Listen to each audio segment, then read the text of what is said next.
She's over me. She comes on with her hypnotic dance. She holds me here with only a glance. She's over me. She's over me.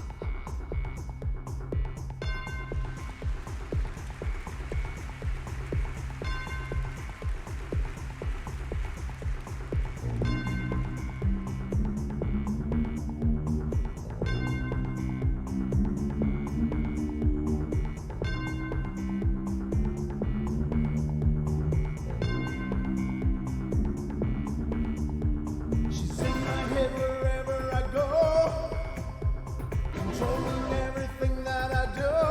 She's over me. She's over me. Feline with the claws in my heart. I can't let go, I'm breaking apart. Controlling me. Controlling me.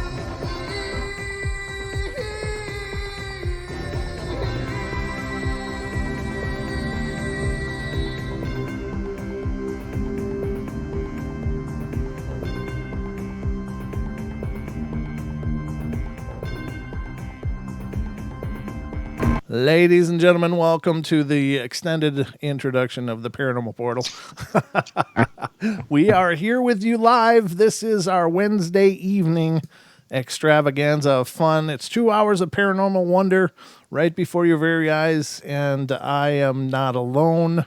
Well, partially not alone. I kind of got my good friend and co-host, Mr. Don Longbeard, with me, but we'll see how it goes. His connection's been really spotty, so hopefully it gets better. But welcome, brother. Are you there? Yeah, I'm here for now. All right, I gotta tune you down there. Keep talking. So the other day I was driving by a purple peacock. Hey! It's family show. Oh, peacock. You did say peacock. Sorry about that. I just went right into censor mode there. So how's things out in the sticks? You guys all healthy? Yeah, so far. We might actually have a little bit of a problem, so I'll have to find out in a couple days. Ruh-roh. Well, here's to Yeah, hoping. Did you hear what Julia said in the chat? No, Guess how many videos we made, Don? I have no clear idea right yet. 666. This is 666. Skip it, Julia. So apparently this is a video 666, and it's probably 667. But since I did that test one that I have yet to delete, I'm going to delete that. And this, Don't delete it. don't delete it. Yeah, it's like the room 13 that doesn't exist at that hotel, Don, just like that. Exactly. Well, good. that's the truth. That's how long we've been at this, ladies and gentlemen. That's how much entertainment we've pumped into the world. And we're hoping that more and more people continue to find it. But I don't know about you, Don. Are you All I ready? can do is sit and laugh. That's all we can all do, brother. But are you ready to roll? Yeah, let's see how this goes, because I didn't hear anything you said until just before. Are you ready to roll? So okay, perfect. Go for it. That's our it's typical Portal, Don. All right, we're going in. Hang on.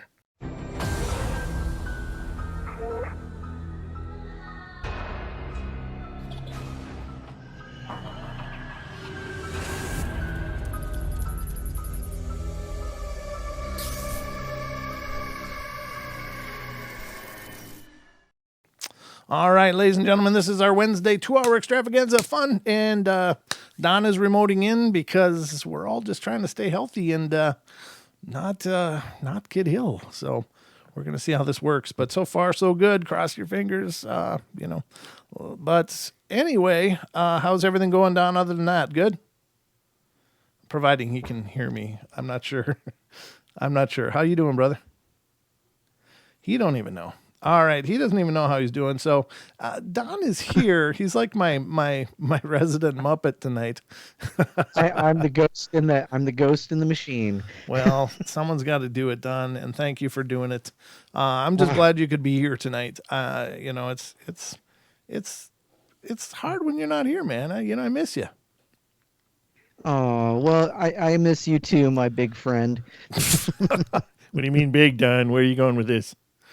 Tonight we're going to go through many different things of the paranormal, many different facets of the paranormal. Facets was the word I was looking for. I ended up with things, but that's how my head works. But thank you all for joining us. And, of course, the phone lines are always open here on the portal. If you got anything to share or call in about, the phone number is 720-923-0500. Again, 720-923-0500 is your passport to fun right here on the Paranormal Portal. Just call, and we'd love to hear from you. Just had a really cool interview today, Don. That's going to be, I think, Friday's podcast, right? We'll look into it, but yeah, it probably is. Yeah, that'll be a good one. So, ladies and gentlemen, keep watch for that. We've of course doing podcasts. We do 3 a week. You can find them on Pandora, Spotify, iHeart, iTunes, Podcast Addict. There's so many different platforms that we're on, and so definitely look for it. If you use Stitcher, you're going to be kind of disappointed because we're not there, at least not yet. I don't know if we're going to get there or not, but we're trying. We're going to try to do that. But what was that, Don? You cleaning your screen? Yeah. I think Don's opting not to talk. He's just going to pantomime his appearance tonight. I'm just literally, doing this. Yeah. Do the man in the box, Don. Yeah, he is not really good at it, ladies and gentlemen, but Yes, I hate mimes. They're not good people. Oh, come on. They're lovely souls who entertain people. Yep, there you went. There I went. Yeah, Don's going to have a little trouble being a part of the show tonight, but we're going to keep him there just for eye candy because of all that luscious beard that is, important for the show. So, Yes, absolutely. I'm more follically challenged, so we got to have Don bring in the big guns. Things all to the hole. I don't even know what that was, but it was spooky looking. So right off the bat here, I want to check the hot sheets and see what's going on. And we always go to the singularfortean.com. It's a really cool paranormal news site run by the Whalens, Mr. and Mrs. Whalen. I don't remember their first names, but they do a hell of a job. And I love this site. It's just really well done. And, this one sounds cool, Don. Oh. Tobias Wayland, that's the guy. And yes. I can't remember his wife's name, but really active. I guess they're doing, Don, the Whalens and the Singular Fortean are doing, apparently they're pulling together a documentary about the Mothman in the Chicago area. Yeah, that doesn't surprise me because they're connected with Lon Chaney pretty well, and he writes a lot about the Mothman. Did you say? Lon Chaney. Lon Strickler. Is it the mummy? The mummy? You mean the guy who's already dead? Yeah. From the old, what is it, the 50s or 40s movies? Yeah, Lon Chaney was a classical horror actor, actually, ladies and gentlemen. But no, it's not Lon Chaney that he's in touch with. It's Lon Strickler, of course. But yeah. But if you ever look at the Singular Fortean and you're interested in the Mothman and all of the appearances around the what do they call that? The Michigan Triangle or Lake Michigan Triangle, something like that. Anyway, Don's checking his rafters, I guess. He's looking at construction integrity of his satellite studio over there. So we'll just continue on. So this one is called The Reports from the Void. There's something standing up in the tree. Now, I don't know about you, but things don't normally stand up in trees unless they also got wings in North America. But let's see what it says. The Singular Fortean Society was sent the following report in December of 2018 from Jesse Durdell of the National Cryptid Society, and Durdell had originally received the report from a witness and decided to pass it along. So it has to do apparently with the Mothman as well around Lake Michigan. And the following account reportedly took place on October 31st, 2018 in Peoria, Illinois. Me and my husband were walking home from his aunt's house around 9 p.m. on Halloween. And as we walked past this house on the corner, my husband says, "Look, there's something standing up in that tree." So me and his nephew look up, and it followed us all the way around the tree, but it was like it was floating because there was no branches for it to stand on. Then all of a sudden, it just floated up the tree and flew away. It was really creepy. It reminded me of the creature from Jeepers Creepers. I never saw that movie, Don. Was that creepy? Jeepers Creepers, Don, did you see that movie? There's Don. He's doing his best Jake from Blue Line Bigfoot. B.O.B., yeah, exactly. He's doing Jake looks. So he's polishing up his Jake impression here, so that's good. I guess he's using the time wisely. Did you ever see the movie Jeepers Creepers? Yeah, I did. And Jeepers, what a creeper it was. Was it? I never saw it, so I don't know what it was, but they're saying that this creature reminded them of that creature from Jeepers Creepers. That would suck. Okay. I mean, it would suck. It pulled your eyes out, and then, yeah, it did all kinds of wacky things to you. So it would not be good. Okay, well, good. Well, that's not good. But I'm glad they're okay. It was so tall and so scary, I'll never forget it. In addition, Durdell said he received the following statement in response to some follow-up questions he had for the witness. The creature was all black and about 7 feet tall. When he spread his wings to fly away, it looked like a giant bat.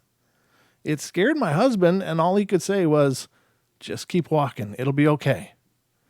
Tobias Whalen was given the witness contact information and sent an email to ask for an interview, but received no response, despite the witness giving consent to be contacted. And Peoria is roughly 150 miles southwest of Lake Michigan, which is the epicenter of Mothman sightings in the region. So this was from 2018. That's not that long ago. Wow. Right? Yep. Wow. I mean, I'm not going to read any more of it. There's still a lot more to this article, but I just find that very interesting that these sightings are still popping up from recent past, and it seems to suggest there is a very real phenomena going there. He did say the creature was all black, about 7 feet tall, when he spread his wings to fly away. It looked like a giant bat. That is crazy, Don. That's craziness. Not sure you can hear me, but I'm talking to you anyway. Yeah, I hear you. And you know, it's one of those things like you if it looks like the thing from Jeepers Creepers, just stay away from it. Okay. Wow. Yeah, wow. Jeepers. I got to look it up. I got to look up what Jeepers Creepers thing looks like because I don't watch horror movies. So I'm not really sure what that means. Oh, God. Yeah, that's horrible. It was crazy looking. Yeah, there it is, ladies and gentlemen. Allegedly, the creature from Jeepers Creepers. I don't know if all of these are, but that's horrible. That's some horrible stuff right there. If that's is that it, Don? Yeah, is it what? Are you watching the screen? Are you seeing the feed or no? Yeah, I'm seeing it, but it's lagging behind. Okay. I'm behind. Oh, okay. Well, that's all right. Oh, here, let me do this. Let's see here. Oh, yeah, that's what I see. That's what I remember. Yep. Okay. Yeah. The guy with the hat on, and yeah, the close-up faces there. Yeah. Yeah. Well, that's if that's what you see at night, that's all kinds of disturbing. And I would suggest getting the hell out of there too. Just keep walking. I would have said run. I would have went with run though, probably. Yeah. Like screw walking. Well, in Jeepers Creepers, it's in this big old like box van kind of thing. It was creepy looking, and it would just run you down. It literally run you down. Oh, so it didn't fly though. I don't remember it flying, no. Okay. But that makes it even worse. What, not remembering or not flying? Not fly. If it did fly. Yeah, that is creepy. Yeah. That's all kinds of creepy. And hello to everybody in the chat. I have to look and see how many people are we dealing with today, Don? I see 44. 44. Yep, that's what I'm seeing too. And I see a whole bunch in the chat. Good. Do you want to say who's here, brother? Mm-hmm. Or do you want me to say? I just want to do a shout out to everybody that's here because I think it's important. And Don's re-inspecting his ceiling again. Hopefully there's no leaks. I might need to call in. I could probably call this in better. Okay, do you want to go with call-in? Yeah, I'll call the line. All right, very good. We'll wait to hear from you there. All right. But we can leave the video going. Yeah, we can. Just mute it. Did you mute it? So we can leave the video going, though. Yeah, we can. Your video's not been laggy at all, I don't think. Just your sound. Hold on, let me call. Paranormal Portal call line. Paranormal Portal. There we go. Mute. I think I mute your mic. Yeah. I'll do that. Right. I'm waiting for the call from the Beard Hotline, ladies and gentlemen. As that comes in, we'll get into more of this. I'm just beatboxing here. Sorry, ladies and gentlemen. It's with all of this adapting with the new studio, with Don remoting in with a bad connection, we're just making the best of it. But it's Five Hazel's here, Annie M is here, Aussie Tiger's here, Bigfoot Michigan Rob, Black Tree, Brown Dwarf, Carolyn Start, Cha Cha Contraband, Deborah Varner, Elaine Clifford, Ethan Seal, Gemini Moon, Ginny with a G. I guess it's Ginny with the G. That's how I always spell it. But Isaac is here. Jessica is here, or Jess. We know her fondly as Jess. Josh Gruber's here. Justin Goodorth. Kathy Spencer. Linda Bay. Hi, Linda. Or Lindsay Bay. I'm sorry. My screen's kind of jumping up and down, so I missed that. Sorry. Lewis is here. Mogion Monsters here. Pamela Becker. I'm here. Robin Lynn Griffith is here. Sasquatch Rivera is here. Staghead Logging and a Logger's Tale is here. Suzanne MPG, Taz, the Pharmacy Seeds Network, Tighten Up, and Duke is here. So we've got a full boat of love right here on the portal. I'm sorry if I missed your name. Just holler at me. I don't know. There's a call, though. Let's get to the call here and see what the hell's going on. Hello, Mr. Beard. How you doing? Hey, I think this will work. Yeah, your screen actually froze. You lost your video on your screen. Yeah. Okay. Are we done with that? Yep. My internet just went down. Oh, wow. Good timing. Yeah, no doubt. That was impeccable timing, actually. Okay. Well, we'll get back to business here. How you doing, though? Oh, doing good. Yeah, so anyhow, yeah, my internet just went down. So. Oh, man. Well, that was impeccable timing, actually. Well, yeah, good choice. Yeah, that was your good call, brother. Good call. I'm just rebalancing everything here so I can see what the hell's going on. I had a bunch of windows on one screen, but let me see. Go figure. Go. Hey, at least I'm consistent. But yeah, ladies and gentlemen, we're just we're dealing with a lot of different things. Of course, in Idaho today, the governor just did a stay-at-home order and encouraging people not to go anywhere, to stay home. It's not really a lockdown per se, but it's just trying to avoid public places as much as you can and dealing with it that way. So hopefully, everybody's okay up here. I know there's not been any cases verified in this county that we're in, but the next county there has been. So it's only a matter of time before it starts really showing up here, and probably is already here because there just hasn't been a lot of testing. So as these tests become available, I'm sure we'll see quite a bit of change in those numbers as they appear. But we're just doing the best we can. Don't live in fear. But anyway, brother, yeah, Jeepers Creepers was what that thing looked like. I'm sorry. How is your ceiling, by the way? Is everything okay? Oh yeah, it seems to be holding up pretty well. Good. You know, it seems to be white. It's got these bumpy things on it and a couple light fixtures. It's okay. Yeah, it's there. All right, no leaks. Awesome. That's the way to roll. So we're just going through different reports here. I want to see Bailey, Colorado. Images from 2017 Sasquatch encounter in Bailey, Colorado arouse interest across social media. I don't think we covered this one before.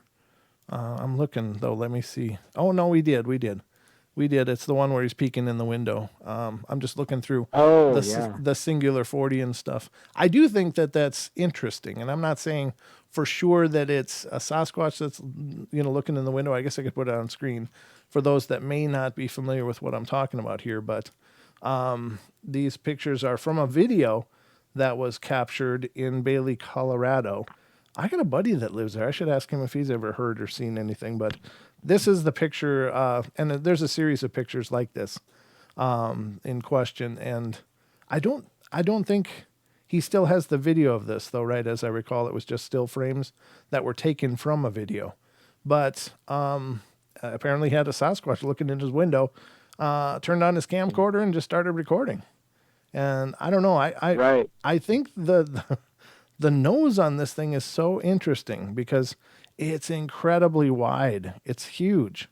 And I know that witnesses always talk about its nose being very, very wide, but I thought it would be more proportional. But this nose looks like something out of a Disney cartoon, It's so wide. Yeah. You know what I mean? Can you see it? Yeah. You probably can. Well, I remember looking at them the other day when we were there, and it is really, really wide. The eyes are spaced really nicely. I mean, yeah. They seem what I would expect. And he did say, yeah, they were stills taken from the video, and the video was at his mom's house, and it was destroyed in a fire. So this is all he's got left.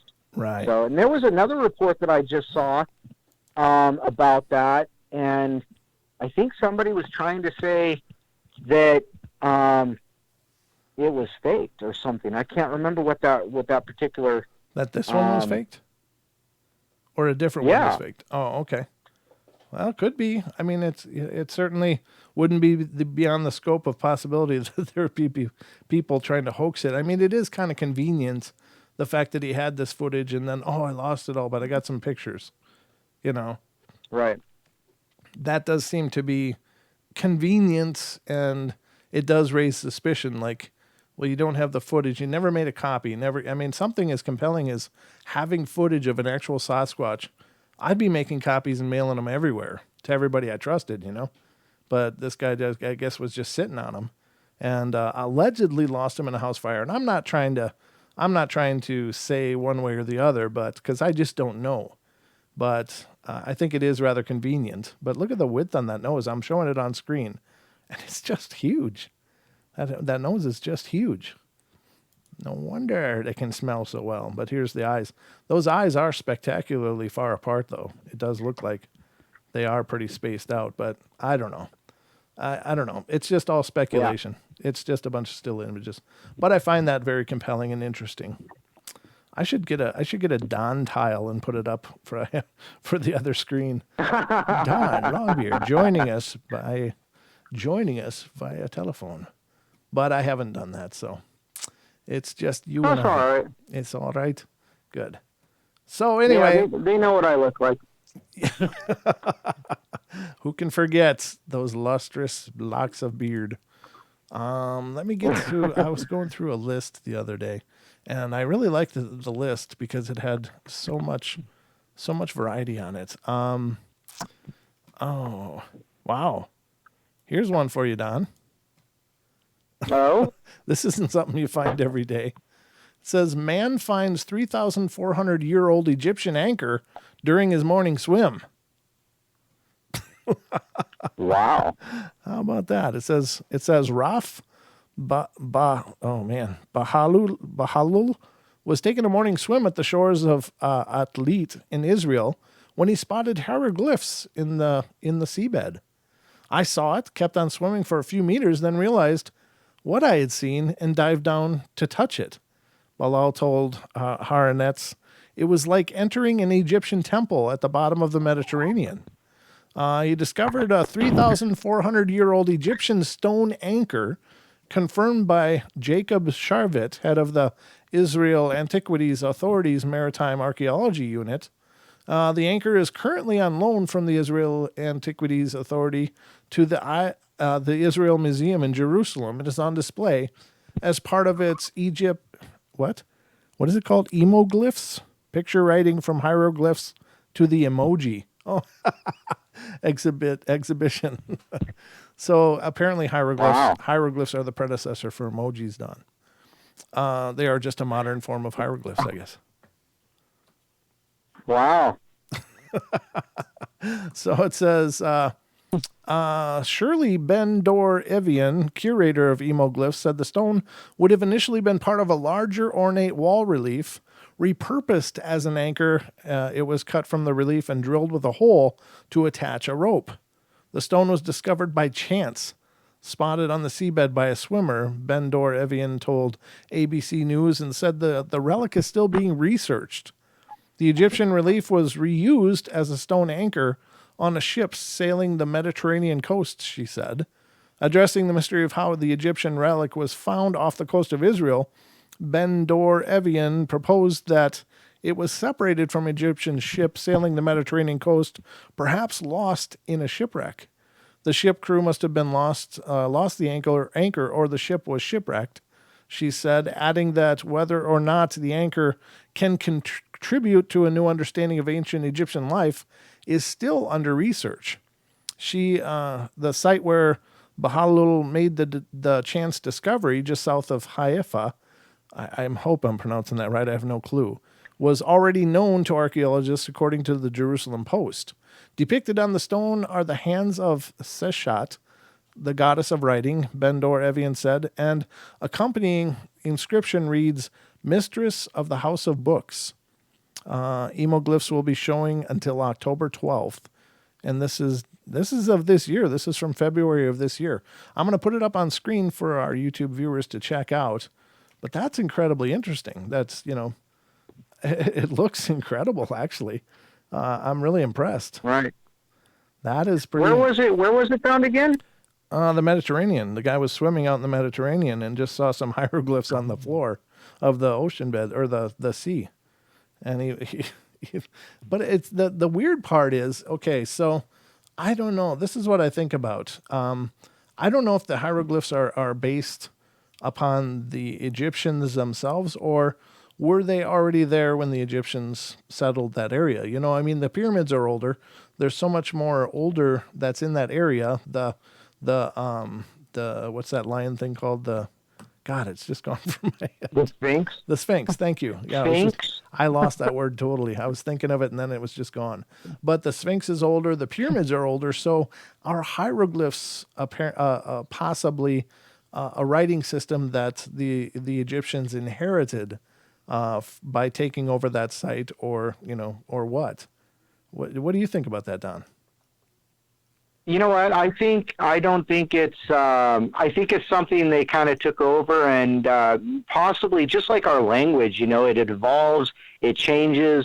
I mean, we have LOL in our everyday conversation, OMG, things like that. So it's something they probably lost the connection with the original language, and this is probably just what they evolved into, is what we're finding. That's my speculation, and it looks like, if you look at it, it looks like there's a UFO on it.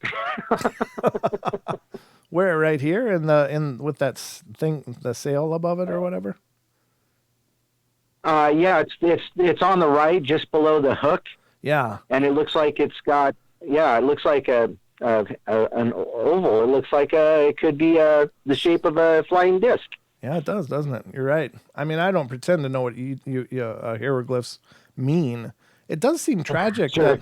It does seem tragic, though, that they just came in and, well, we need an anchor for our fishing boat. Well, just carve up that old ancient wall. You know. It's like, oh my God, Yeah. where was this from? What was the whole story? I mean, that's the tragedy of these things is that, what did this mean? I mean, there's a hand down here Right. by that hole. There's a hand, I don't know. It's very, very interesting, but that's not the kind of Right. news you hear every day. That's a whole different kind of True news. enough. True enough.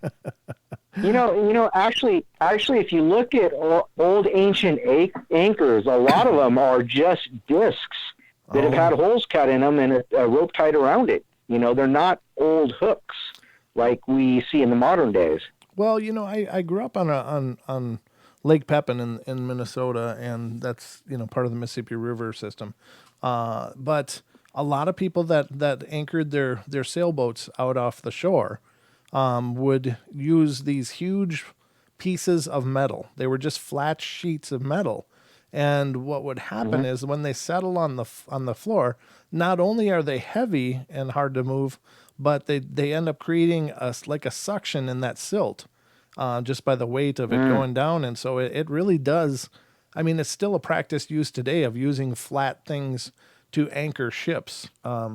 So even though it may have ancient origins, it's still being done today.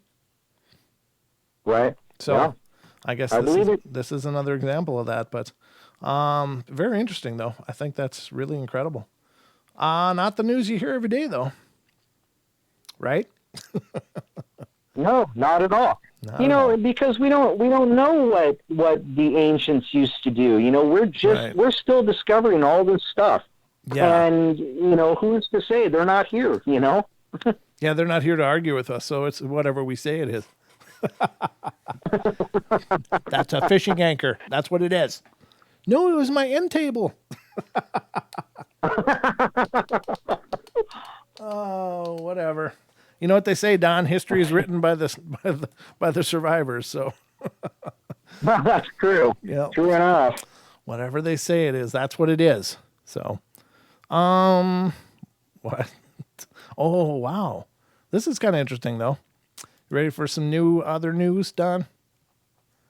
Yeah, let's do it. Okay, so this says, according to International Business Times article, as of February 7th of 2020, alien life on Mars and Jupiter's moon Europa a certainty, claims space scientist. Wow. There you go. I don't think it's probably the kind of life that we're thinking, but, it's life. And if there's some life, could there be more? Or could there have been more? So I think that's the big question, but let's see what this says. It says, search for alien life beyond Earth continues to be one of the most intriguing research subjects for space scientists. Even though I got to quit watching Slapped Ham, man. I start gliding right into Callan. I start hearing it in my own voice. I'm like, oh God, that sounds like Callan from Slapped Ham. Just like this. Pew! Sorry. Oh boy. So I don't even know. Even though there's no certain answers out there about the existence of extraterrestrial life on Mars and other planets, it's now claimed to be a racing certainty. I'm not sure what a racing certainty is, but sounds pretty convincing. According to the Daily Galaxy. Sorry, it's a small font. I'm leaning in here. A leading space scientist suggests that there is a great possibility of the existence of alien life beyond Earth. She insists that the bottom of Europa's ocean is one of the most habitable places on the planet, just like Earth. And it could be home to higher life forms such as octopus-like creatures. What was that movie? Wow. There was a movie recently that had what's her name in it, and they were like these big like octopus or squid people. Did you see that? I don't. Okay. I don't remember that. Okay, well, it's really recent. I don't remember what it was called, but I found that interesting that they decided to depict them as possibly octopus-like, but very advanced. When it comes to the prospects beyond Earth, no, I already read that. Oh, no, it's another racing certainty. It says, when it comes to prospects of life beyond Earth, it's almost a racing certainty, the second time in one article, Don, that there's life beneath the ice on Europa. but that's what we just read. It's repeating. Monica Grady, a professor of planetary and space science and the newest chancellor at Liverpool Hope University in the UK, said during her speech at the university, but I think we've got a better chance of having slightly higher forms of life on Europa, perhaps similar to the intelligence of an octopus, she added. Europa is one of the 79 moons of Jupiter, and it's said to be the 6th closest moon to the planet and 6th largest in the solar system. It was discovered centuries ago by Galilei, I don't know, in 1610, made of silicate rock and water ice crust. It is slightly smaller than Earth's moon. Europa is covered by a layer of ice that runs 15 miles deep. God. Mm-hmm. That's a lot of ice, Don. Yeah, how could anything live like that? I don't know, man. It's crazy. I mean, I guess ice is translucent, so you'd think that sunlight would still get down there in some form. But even on our own oceans, we see that there's, the deeper you go, eventually it gets black, so I don't know, right. 15 miles well, ice. If it's 15 miles thick, that's not possible. It's not, and especially being so far from the sun as well. Yeah, it's quite a bit further away. You're right. But it says Europa is one of the 79 moons of Jupiter, and it's said to be the 6th closest moon to the planet and 6th largest in the solar system. I read that one already. The reason why this place is considered hospitable for life is because the ice provides a protective layer against solar radiation. Meanwhile, the scientists also believe that life could exist on Mars. Elsewhere, if there's going to be life on Mars, it's going to be under the surface of the planet. There you're protected from the solar radiation, and that means there's the possibility of ice remaining on the in the pores of the rocks, which could act as a source of water, Grady said. Let's continue on. At the same time, she suggests that if there is life on Mars, it would be very small in the form of bacteria-like organisms. Well, let's not bring those home. Let's leave those there. That's all we need is some new bacteria at home. That'd be great. Meanwhile, Grady suggests that if life exists beyond the Earth, it's going to be made up of same elements. Whether we will ever be able to contact extraterrestrial life is anyone's guess, purely because the distances are just too huge. And as for so-called alien signals received from space, there's been nothing real or credible, I'm afraid, she added. Well, yeah, okay. Apart from the newly appointed chancellor at the UK's Liverpool University, Grady is a resident at the Open University. Formerly, she worked at European Space Agency. So, I mean, she comes with a good pedigree, it looks like, but I don't know. I wonder how scientists can speak with, I don't know, at least it sounds like absolutes, like, wow, it's just too great, couldn't exist. Or they seem like they're really poo-pooing the idea, of life. Right. Of a complex life being, I mean, even like I know some people are critical of Michio Kaku, but I think, some people call him the UN's lapdog and whatever. But I think he raises some excellent points, and he's not opposed to the idea of very, very advanced life being out there. And I got to credit the guy for that. I think that's awesome, because he's obviously a very intelligent and learned individual, and to come away with all of that education, all that knowledge, and still have that open mind, I'm glad that, that at least he's not poo-pooing the idea or naysaying it or whatever. He's not critical of the idea. He's, at least it's a possibility. And I think that all scientists should be wide open for that. I mean, the point at the point where they start inserting judgments, I think they quit being scientific, I agree, because now they're speculating, now they're hypothesizing, with no proof. I mean, a hypothesis is something you actively go after, but if they're just speculating and just throwing information out there that may or may not be correct, it's beyond the scope of what they should be doing. Right. In my opinion, of course. But you know, when they talk about complex life, they mean like multiple parts. You know, they're like an amoeba is not exactly what we would call complex life. So you know, it could be a long way from pulling itself out of its own primordial ooze. Ugh. Sounds like me every morning, Don. No, I hear you. Wow. I think you're right. I think that's yeah, I'm sure that there's all kinds of microbial life everywhere in the universe. The thing is that we've found on Earth, ladies and gentlemen, we found bacteria that can exist in volcanic vents. And that's water that's like superheated from the core of the earth. And like there's bacteria in that water doing just fine.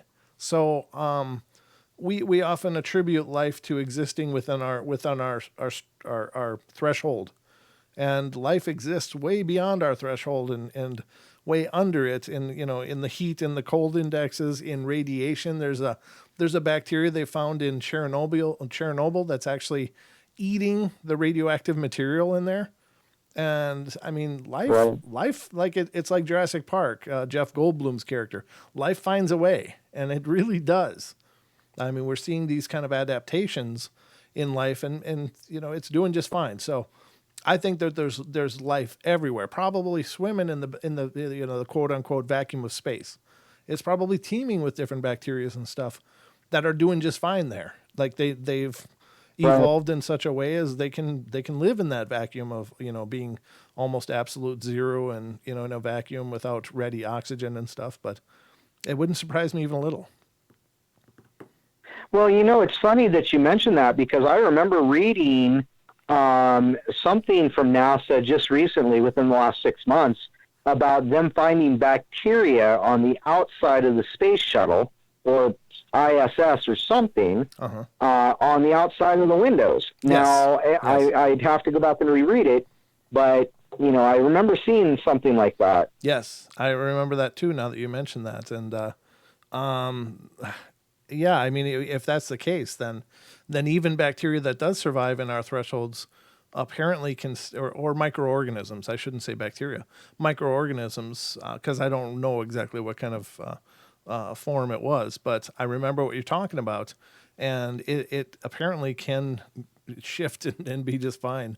I don't know if that's a mutation or if that's just because it has that ability, and I guess that's when you think about that, I know there's a theory out there that life came to the Earth from comets, that the material that would become complex life came in on comets, and when they hit and blew up and became Right. part of our environment, then life formed from those aminos and stuff that rode in, and voila, you've got life. I don't know. I think anything's possible.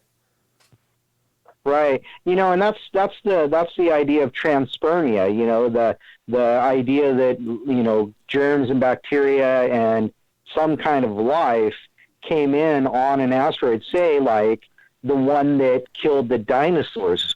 You Yeah. know, there may have been other life that it may not have been all of the asteroid that hit the Earth that killed it. It might be some space germ or something that may have done it. So Yeah. it's really an interesting idea. Right, right. It is. And then you think about, perhaps, well, I don't want to get into that. That's going to just spider web into 50 other things. But I was just thinking about, how some of our existing DNA is actually the result of viruses and stuff that we've had in the past, like Right. these Right. viruses kind of imprint themselves on our DNA and become a part of our DNA. So I don't know. I guess it's probably not the right time to discuss that, though. That's true. Good point. Yeah, it's just one of those things. I'm still interested in the whole concept of that, but I don't think we're ready to start postulating those theories. Wow, I don't think that's more spacey. I think we've done enough space. What the hell? Oh, we got to see this. This sounds like it's entertainment, performance art kind of stuff, but it's interesting. It's from the Caller Times website, caller.com, and it's Cirque Italia brings horror-themed show to La Palmera Mall in Corpus Christi. And this is as of, when the hell was this written?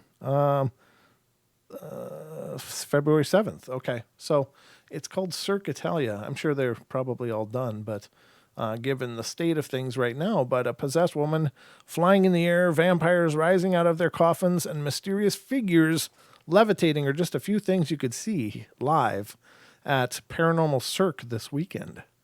The Italian-themed circus will perform 2 shows Saturday and Sunday at its red and black top tent at La Palmera Mall's parking lot. The event, which fuses theatrics and cabaret, will feature horror-themed show comprised of acrobats, illusionists, and dancers. Have you ever seen any of those cirques, Don? Like Cirque Soleil or anything?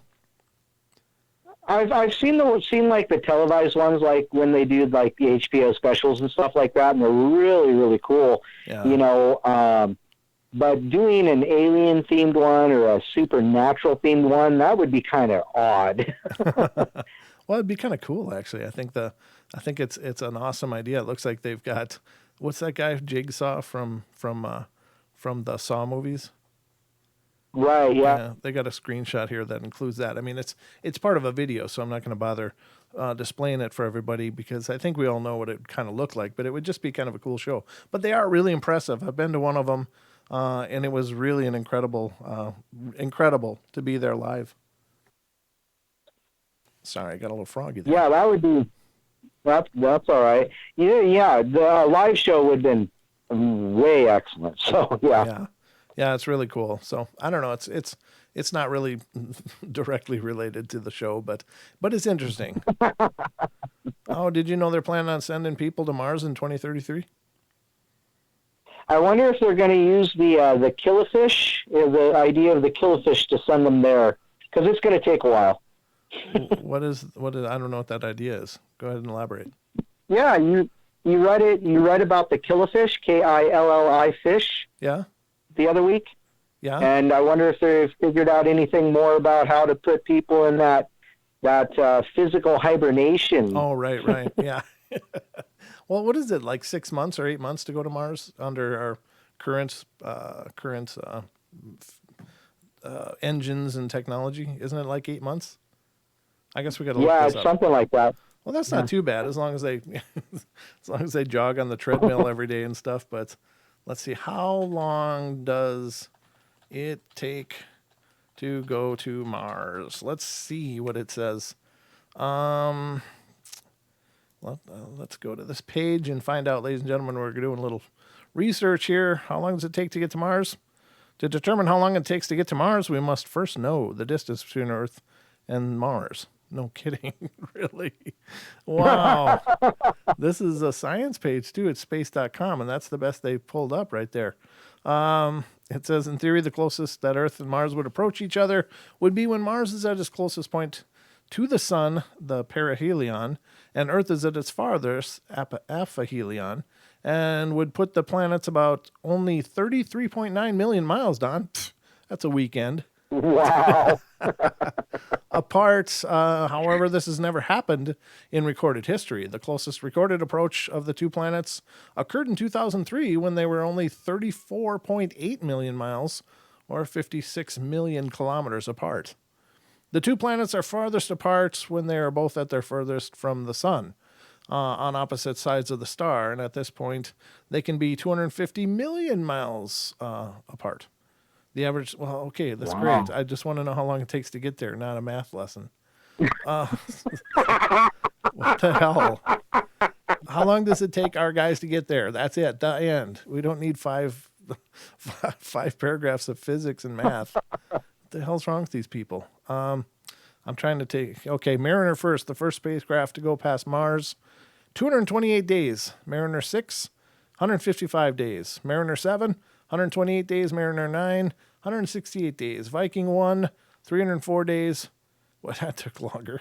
Viking 2, 333. Mars Global Surveyor, 308 days. Mars Pathfinder was 212. Mars Odyssey, 200 days. So yeah, it's a few hundred days, couple hundred days anyway, average. Right, yeah. 6 to 8 months, it sounds like. Yeah, so that would take a while. But I don't think you need a killifish injection for that. You don't need to slow down their aging for 6 months anyway.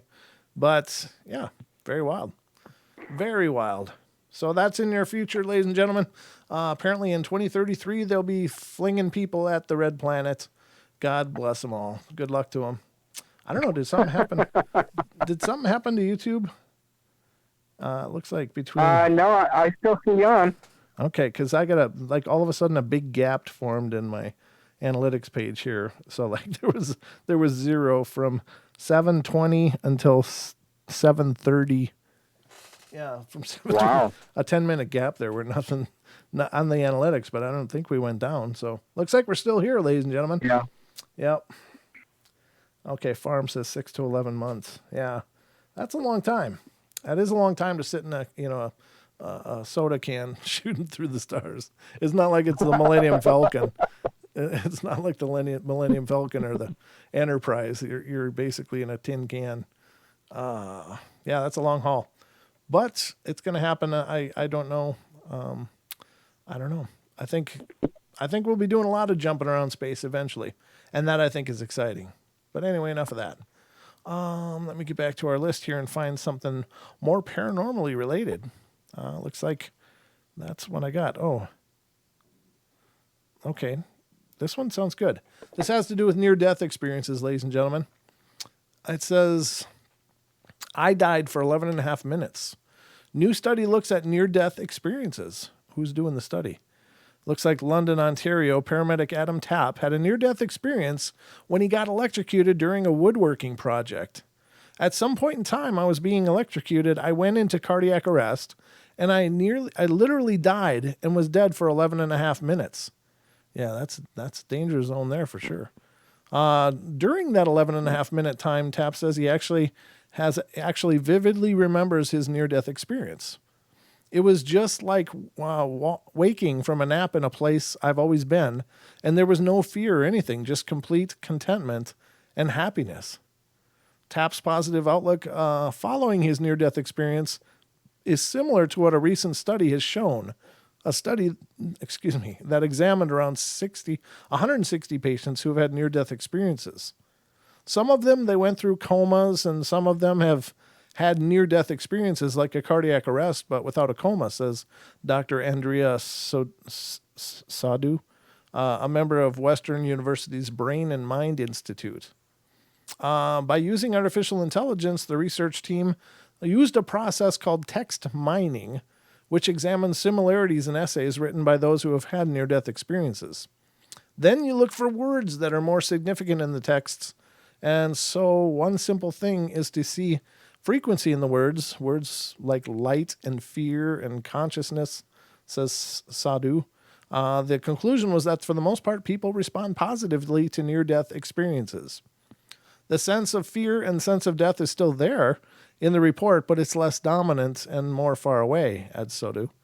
The next steps in the study will be to look at biomarkers in the brain to see if there are any neurological changes following near-death experiences. Well, that'd be interesting, because that you would think that there would be some kind of very significant change for that person. And I don't know. I mean, I don't know if does our everyday experiences remap our brain to a degree. If you learn something very profound, does that change the way your brain works? And I would suspect probably, but I don't know. I'm just hypothesizing here, but of course I don't know if you can have much more of a profound event than a near-death experience. I mean, that's the ultimate question, right? What's next? And these people. Right. Well, go ahead. I was going to say, you would think it would, because your brain is either overflowing or it's shutting down. However that works, and you have this experience, you would think it would have more activity in the more dormant parts of your brain. I'm speculating here, but it would make sense that there would be different brain activity as opposed to just the, your everyday, logical thought patterns and your unconscious. You know what I mean? I do. But I'm just wondering, like, say for instance, you're in your life and you just kicked an addiction. Let's say you were addicted to something, and of course Right. I don't necessarily mean like, or maybe that's not the best example, because of course there's physiological changes because of the chemicals and stuff. But let's say you just found this new faith or belief in whatever it is you choose to believe in, and does that epiphany and that new awareness remap our brain and our systems in and of themselves? Because certainly having an acknowledgement and a belief in a higher power, with all of your being, let's say, for instance, it's just all your being, and it forever changes who you are. Does that also have ramifications for our neurons and the way they work, or what parts of our brain are suddenly being used with this new awareness?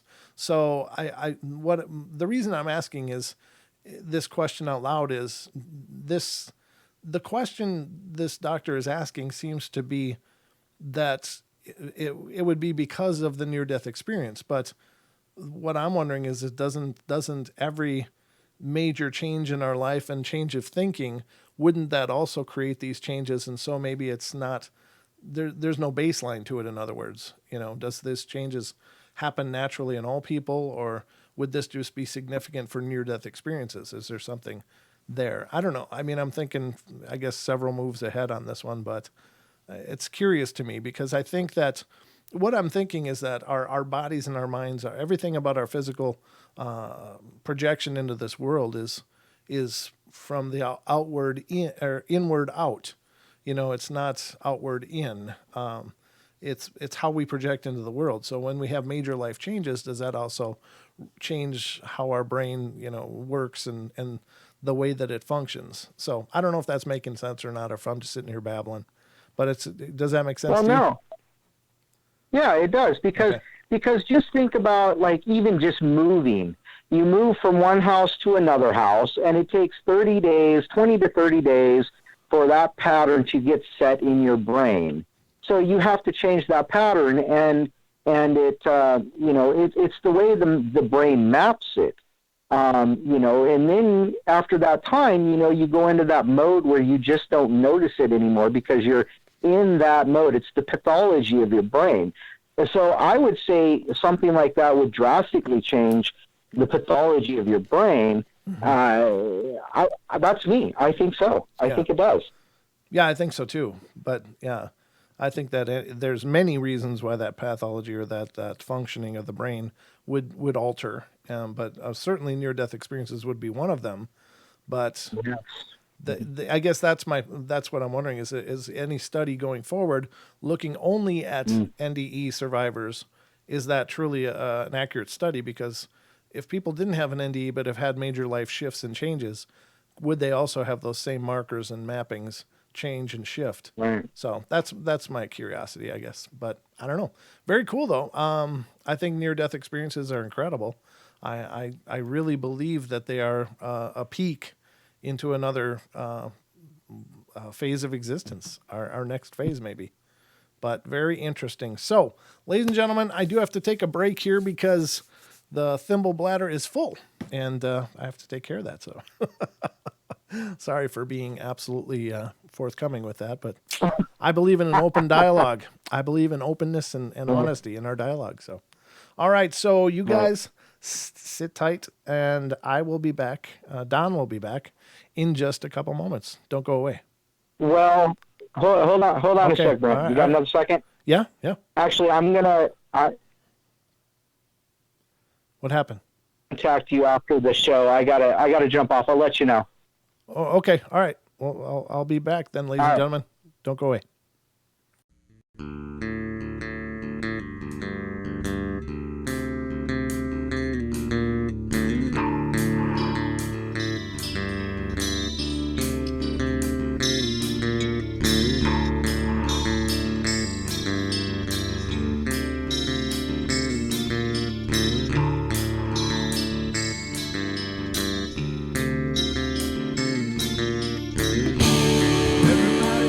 to play their games. Everybody loves to place their bets.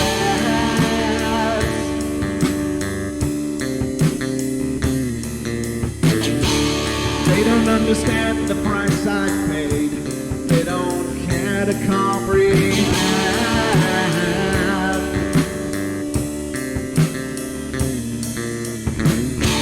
Trace their lines upon my body, dripping scars across my heart.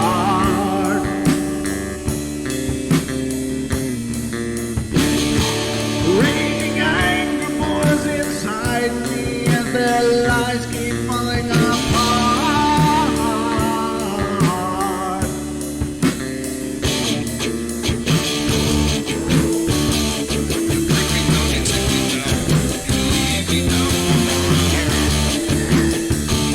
But I'm not broken yet. I'm not broken yet. I'm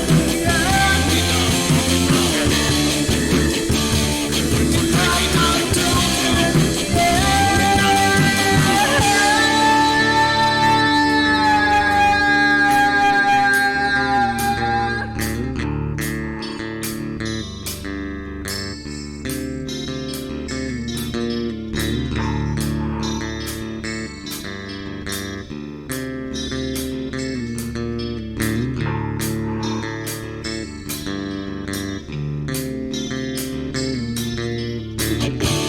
I am finished with my silence. I am not a stupid boy.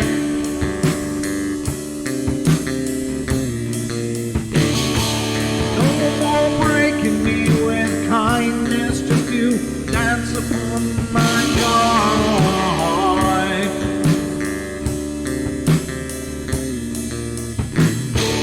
Leading me with empty promise, you're just another fucking mess.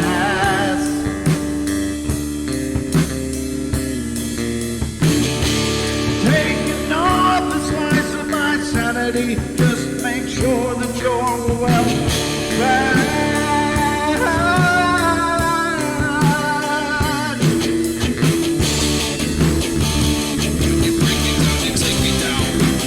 I'm not broken yet. I'm not broken yet. I'm not broken yet. I'm not broken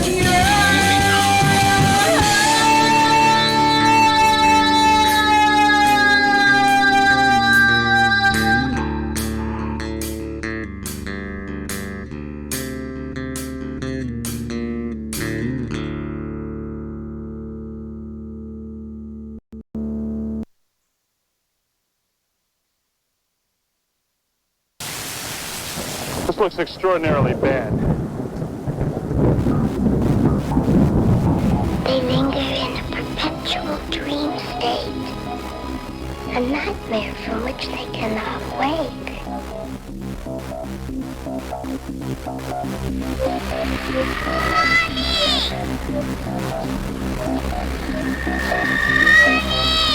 I can't see you, Mommy. Where are you? I've never sensed anything like it.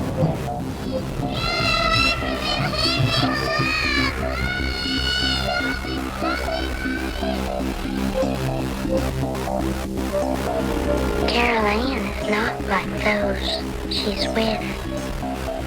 They're attracted to the one thing about her that is different from themselves. Her life force. It is very strong. It gives off its own illumination. It is a light that implies life and memory of love and home and earthly pleasures. Something they desperately desire, but can't have anymore. Right now, she's the closest thing to that.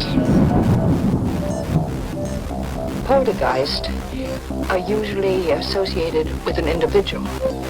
Hauntings seem to be connected with an area. A house, usually. Poltergeist disturbances have a fairly short duration, perhaps a couple of months. Hauntings can go on for years.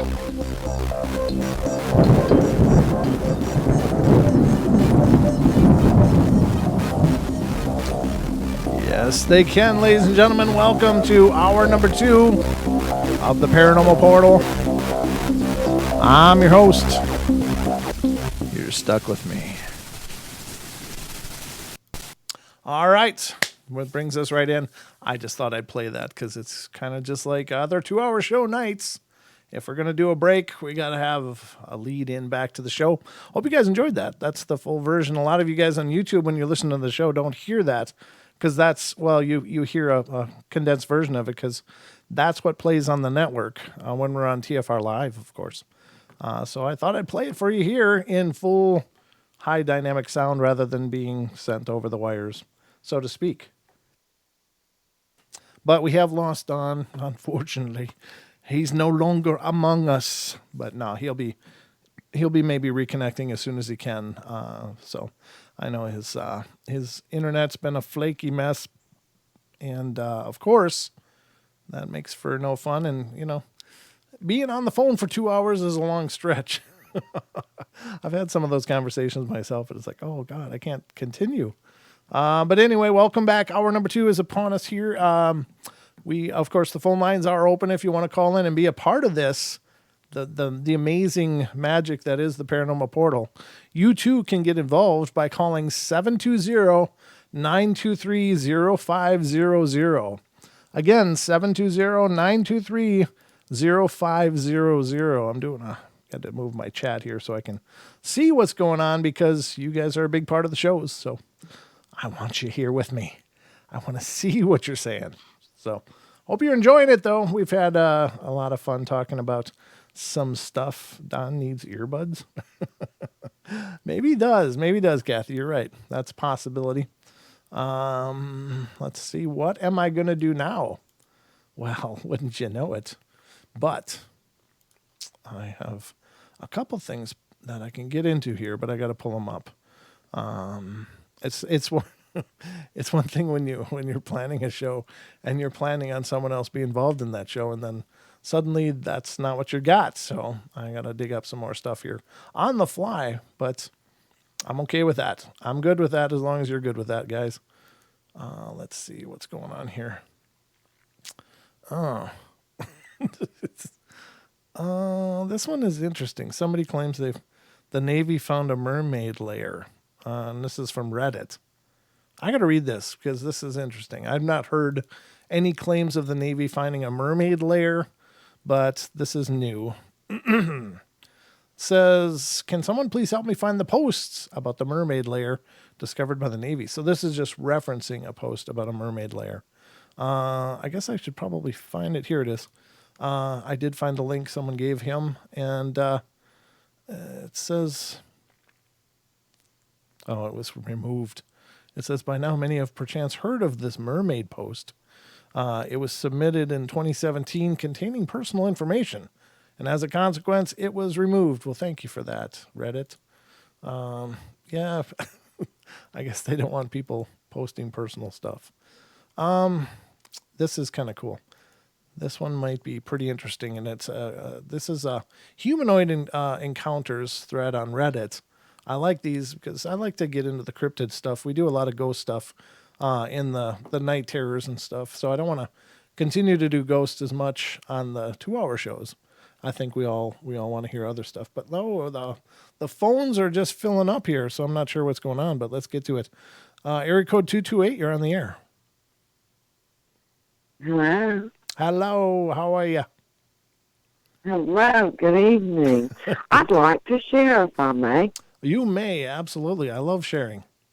Let's share away. Well, I have to give a little background information. When I was a young girl, can you hear me okay? I can hear you wonderful, yeah. Can you hear me okay? All right.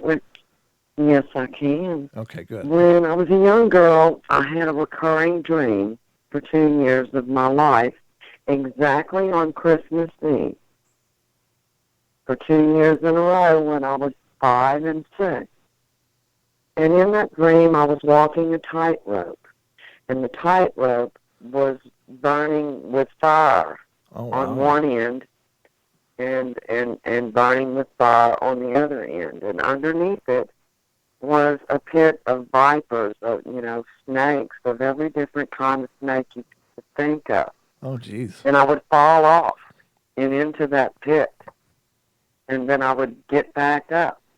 And then I fell off again. And I would manage to get back up. And then I walked straight into the brightest light. But before I could get to the light, I woke up. Oh, wow. And when I was a child, that was a horrifying dream. But it was also a vision. It was a precursor for something that I experienced later in life.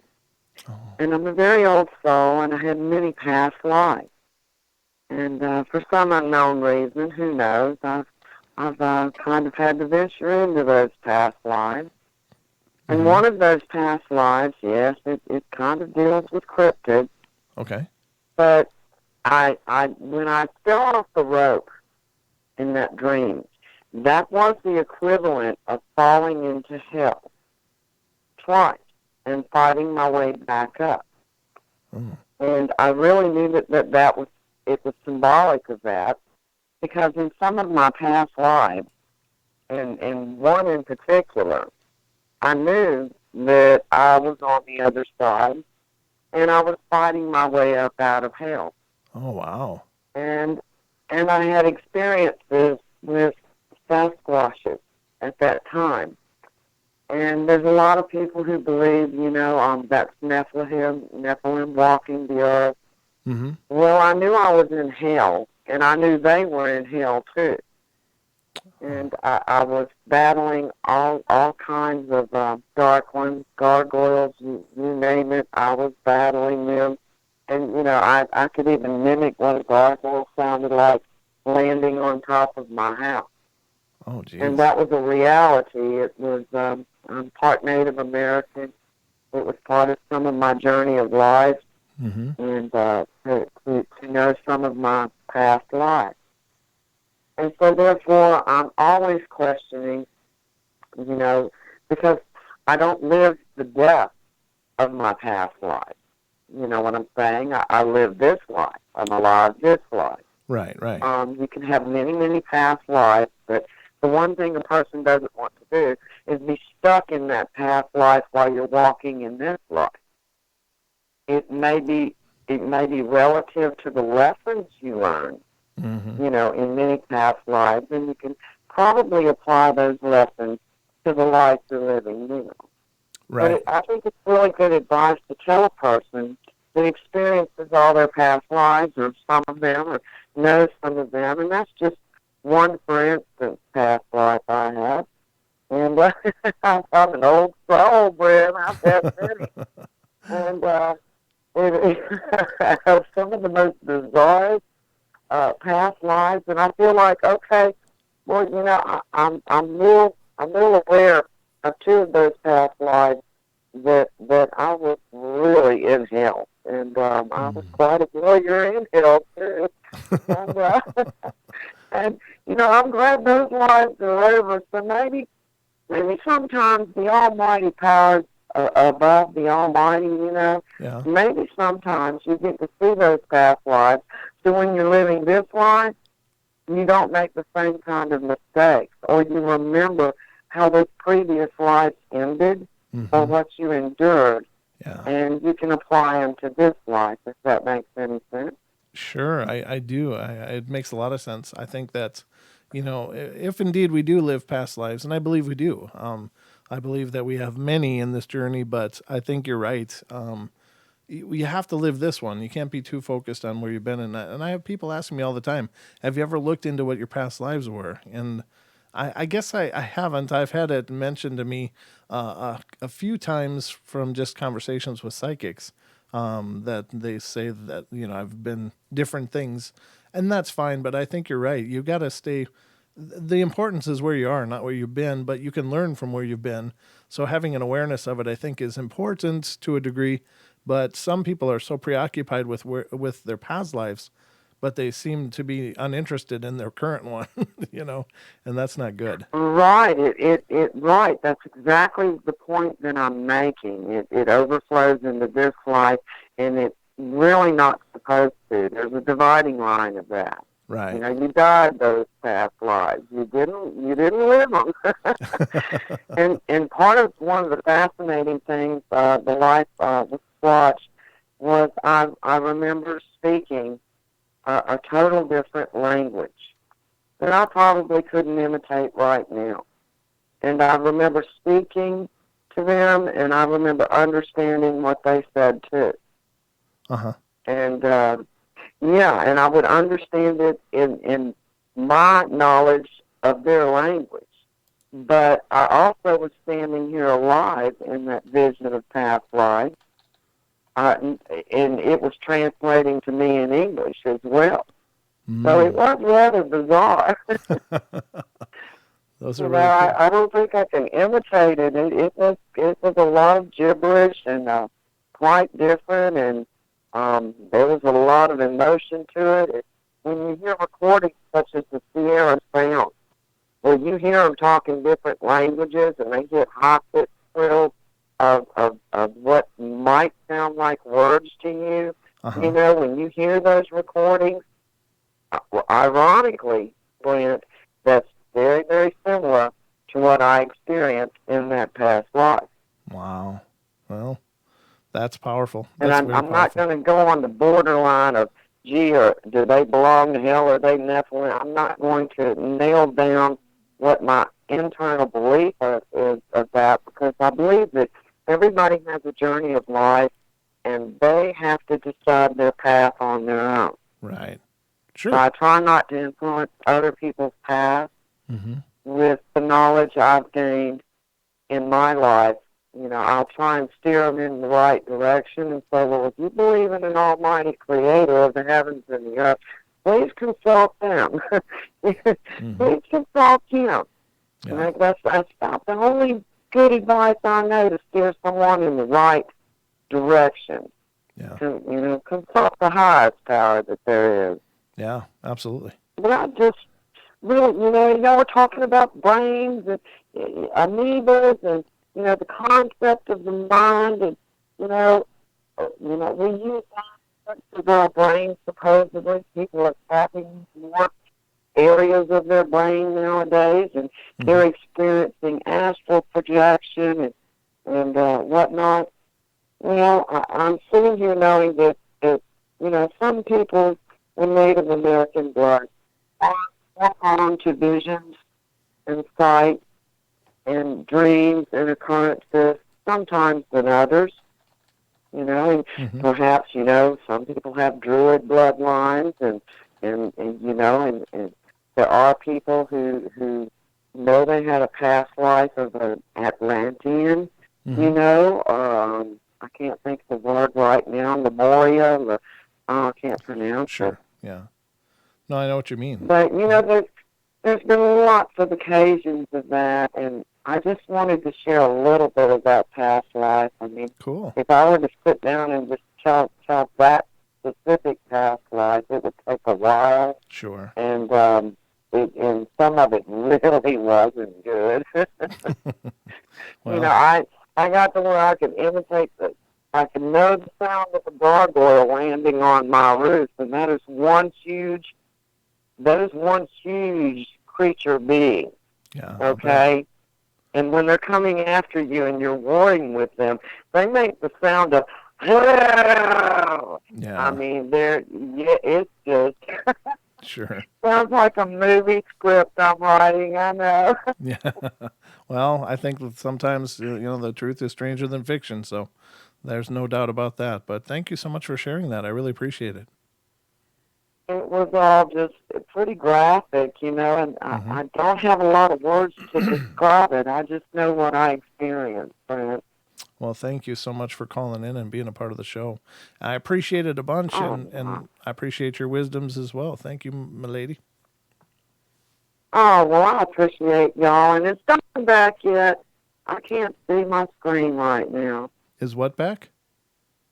Has Don made it back yet? No, I haven't seen him yet. So he was going to text me. So we'll just have to keep our fingers Okay, crossed. well. Hope everything works out. But thank Well, you. hopefully he'll pop in and we'll get the bugs worked out to everything. And Yeah. big shout out to everyone in your YouTube chat. A great bunch of wonderful, wonderful people. This is Bob Hazel, and I'm letting you go now. Thank you very much. Wow. Okay. Thank you so much. Talk to you soon. All right. Bye-bye. Okay, and we'll get on to our next call, and this is coming from area code 845. You're on the air. Hi, Brent. It's Carlton. How you doing? Hey, brother. How you doing? I'm doing good. Thank you. I appreciate you calling in. What's going on in your world tonight? Good, good. Oh, just staying home for the lockdown and getting ready for spring and looking forward to warmer weather soon, I hope. Yeah. So you guys are actually on lockdown and where you're at? Yeah. Oh, yeah. Yeah. Essential services only. So can you go to the store if you have to? You can, yeah, but it's not encouraged. But, you kind of have to function as you have to function, so. Yeah, I hear you. Well, thanks for calling in, brother. What you got on your plate tonight? Hey, you were talking about the near-death experiences changing, neurology, and there is some interesting science pointing to how fast neurological networks can change, and especially when they're supported with appropriate nutrition. Oh, wow. In fact, Paul Stamets talks specifically about it, both using lion's mane and psilocybin, and especially in conjunction with vitamin B3, also known as niacin. Basically, that promotes the digestion, taking it into your system, and then promotes it going into every cell because niacin causes like a niacin flush. Oh, okay. There's a lot of research out around that now, but anyway, I just wanted to make the point that yes, neurology can change dramatically, especially if it's supported by good nutrition, and I got to imagine that applies to near-death experience as well, as that would be a very, transformative event in your life. Yeah, I can only imagine what does that do, because I'll tell you, a lot of NDE survivors, well, I guess to be NDE, you've got to be a survivor, but a lot of people that have been through this experience come back. Yeah, they come back with these new abilities.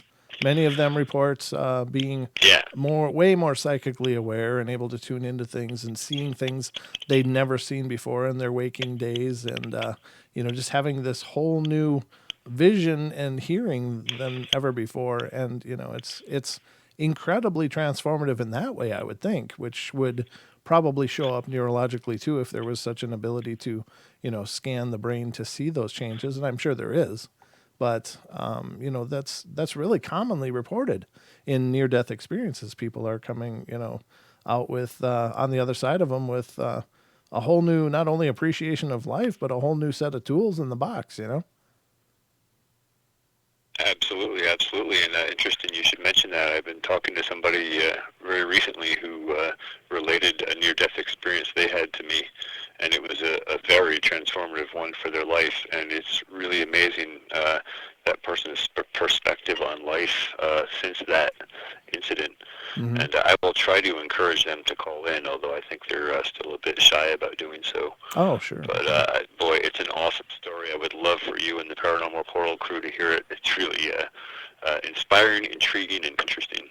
Yeah, that would be really cool. I mean, if it's possible, of course, everybody comes to it in their own time, whether, when they want to call in or if they want to call in. But, those kind of stories, I did a lot of research on NDEs for a number of years, reading everything I could get my hands on. And I was especially, I mentioned it on the show before, but I've been especially intrigued by Dr. Raymond Moody's work, because he did a lot of work with kids.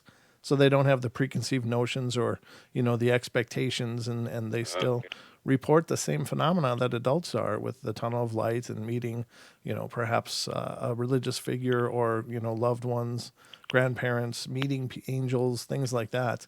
And it's a very powerful thing. So, I mean, if the fact that kids are experiencing it as well, and I thought that was really a brilliant approach to the subject, because you got to wonder if it is just a DMT flush. Is it, as some people would say, of course, then you have expectations. If the brain is still, functioning, would it still function within your expectations until it can't function anymore? But the fact that these kids are experiencing the same thing with absolutely no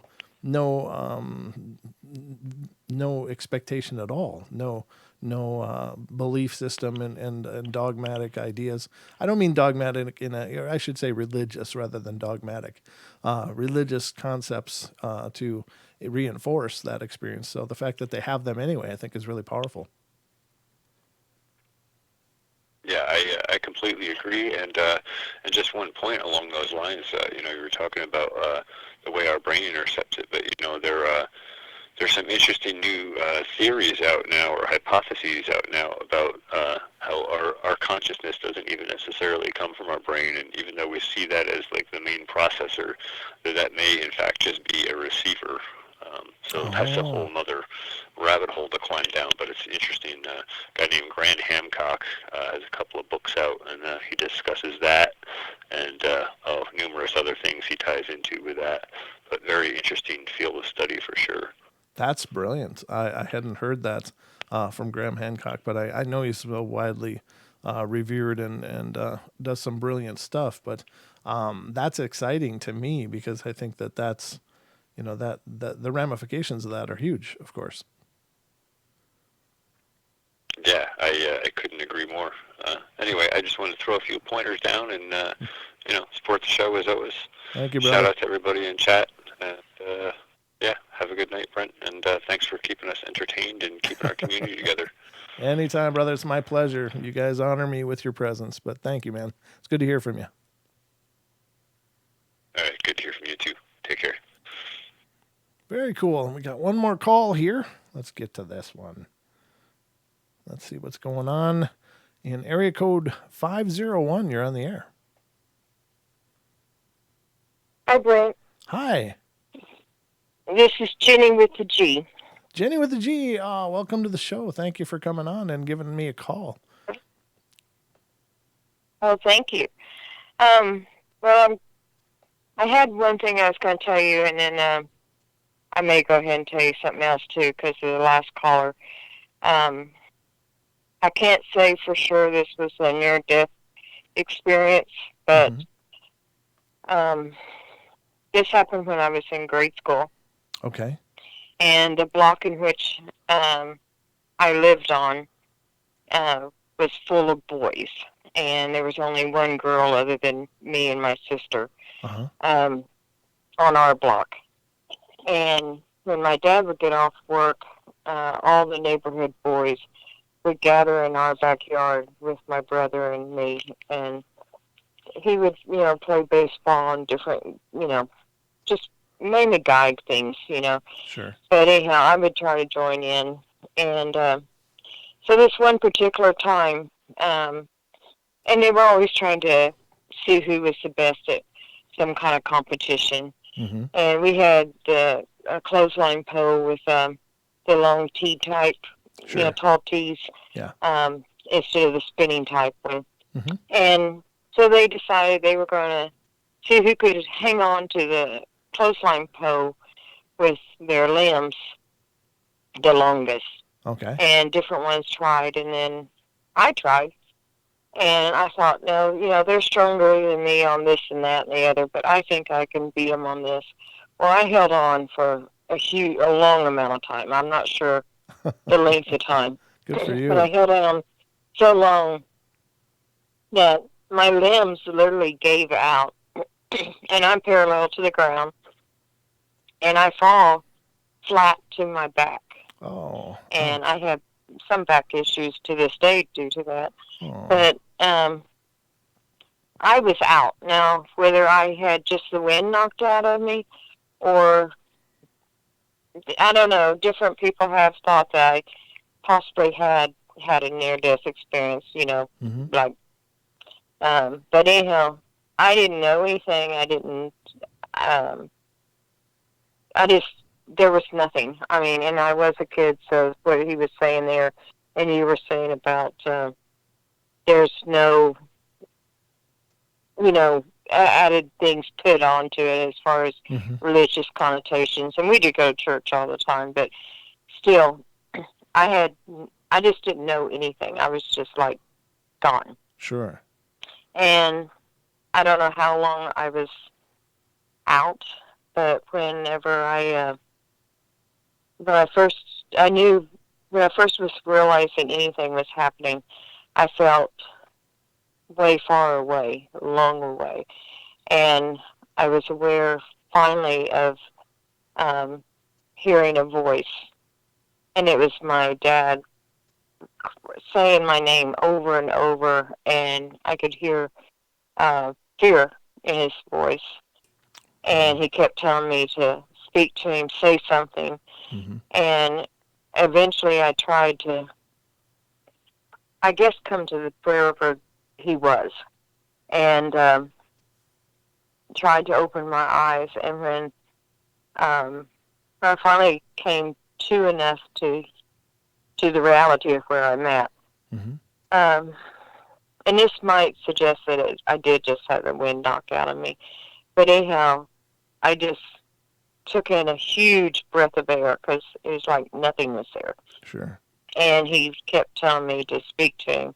And anyhow, so when I opened my eyes, he was crying and saying my name and wanting to know if I was okay. And there was all these kids was circling around looking down at me. But anyhow, that was it. So it could have been just the breath knocked out of me. But here's what I called in about. This happened, well, several decades ago. Okay. I have a younger sister, and this was, we were out, this happened in Nashville, Tennessee, and she decided she wanted to go to college there. And this is in the summer, and she had this particular college picked out that she wanted to go to, or was thinking she wanted to go to.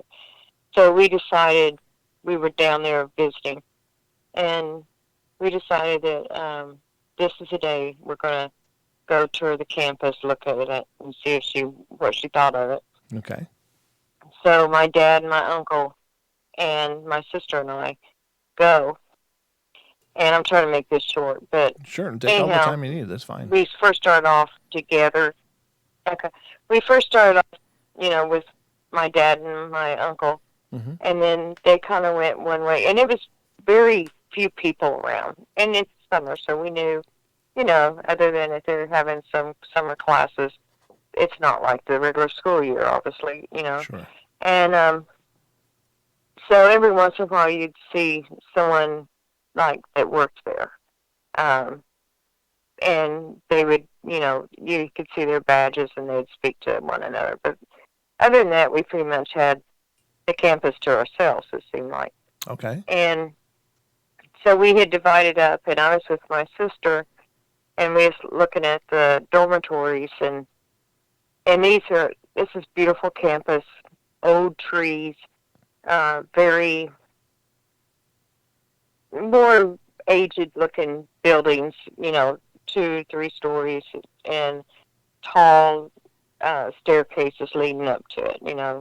It's south, and so we were looking around and looking at, look at this one, look at that one, and all of a sudden I decided, I said, hey, let's go up to this one and see if it's open. And so we climbed up the stairs, and I tried the door, and it opened. So we went in, and, it's like an empty house. There's nothing in there, not a stick of furniture, nothing. And we're going up to different levels of it, and sometimes she's at one end and I'm at the other. And this particular event is exactly that. I was at one end, and she was down toward the other end. We could still holler and hear each other, but that was about it. Okay. Well, she and I both heard this cart being rolled. Wow. And it's on wooden floors. Oh, And so it was just like a maid's cart. I mean, it sounded just like that. Uh-huh. And I thought, well, and so she walked, I was hearing her walk toward that area, and the cart was rolling toward where she was. And I thought, well, I'm not going to go fool around with whoever she's going to, because I figured they're going to talk. And I thought, I'm not going to go down there. I'll just leave her be, because obviously she's the one that's going to go to school there. Right. And so I couldn't hear the conversation, but I could hear two voices, my sister's and this other woman, talking. And so a little bit later, the cart rolled away, and my sister and I reconnected. And so I said, who was that? And she said, oh, she started telling me about it. Well, then we was getting ready to leave, and we decided, I guess she wanted to say something else to her or what, but anyhow, we knew she didn't go down like another level. Sure. And so we went to find this cart and this woman. There's no cart, there's no woman. Oh, my God. At all. Wow. Yeah. So then what happened is I was asking her, when we was trying to figure out, well, where did this woman go? Right. You know, because I knew the direction I heard the cart roll off in, but then we didn't hear any noise of it anymore. But like I said, and we hadn't seen a cart or a woman when we came up there to that floor. Right. And then all of a sudden the first knowledge of it was just hearing the cart, you know, rolling, and we were in two different locations. The cart was between us, and it was rolling toward her, and my sister was walking toward the cart.